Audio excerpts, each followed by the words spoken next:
कञ्चनपुरको कृष्णपुर नगरपालिका 5 मोहना शिविरकी लक्ष्मी देवी चौधरी केही वर्ष अघि आधा कट्ठा जमिनमा खानाका लागि थोरै प्रकारका तरकारी उत्पादन गर्थिन्।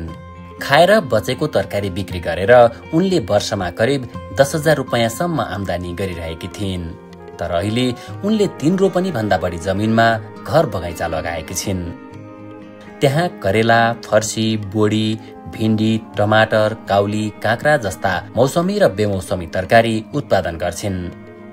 नजिकै रहेको बजार र गाउँघरमा वार्षिक 6 क्विन्टल भन्दा बढी तरकारी बिक्री गरेर उनले करिब 1 लाख रुपैयाँको हाराहारीमा आम्दानी लिइरहेकी छिन्। फिनल्यान्ड सरकारको सहयोगमा फिल्म नेपाल मार्फत लिबर्डले सञ्चालन गरेको सक्षम परियोजनाबाट उनले तालिम र सामग्री पाएकी हुन्। अहिले उनी झोलमल, जैविक विषादी, प्लास्टिक टनेल, थोपा सिंचाई र सोलर पम्प प्रयोग गरेर तरकारी खेती गरिरहेकी छिन्।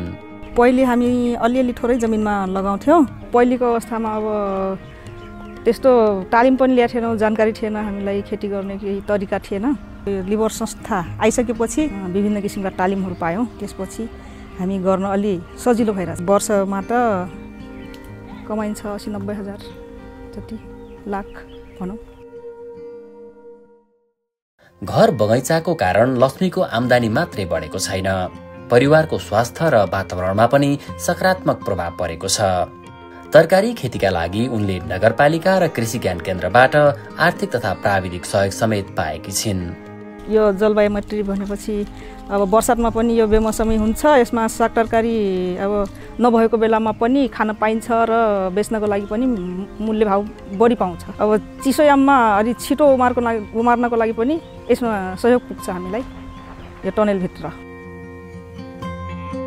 यस्तै प्रविधिको प्रयोगबाट मुक्त कमया समुदायका 44 घरतुरीले पनि घर बगैँचा मार्फत उत्पादन बढाउँदै आत्मनिर्भरता हासिल गर्दै गएका छन्।